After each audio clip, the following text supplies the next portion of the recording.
This is Alexandra Calcereno, Science Class, along with my classmates. Hanila Maltos, Carl Brian Duque, Aljon Montemayor, Seni Matuaran, Andrea Rose Puri. We are here to promote waste segregation campaign. As grade 7, we should be trained and should start practicing cleanliness inside the classroom and school premises. This includes the No Littering program to support the cleanliness drive. These little good things will help our school, especially we are the winners of Brigada Eskwela. Every Friday is the collecting of garbage. We are requesting our fellow students to segregate as to nabubulok at di nabubulok.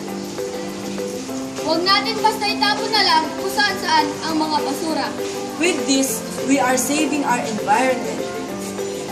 Ako, ikaw, kayo, ang mga bida dito.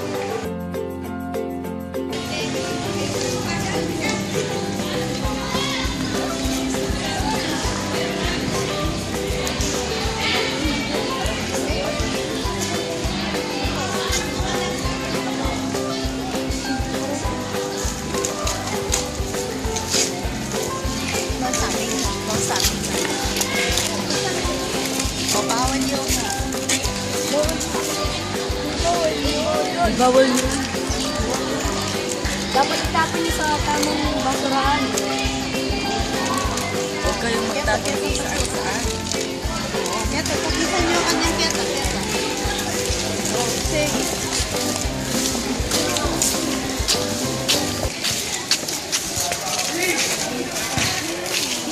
Ito yung sa plastic. Hindi na po po lang. Hindi na po po dapat yan. Tapos ito yung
Don't litter, segregate for a good environment.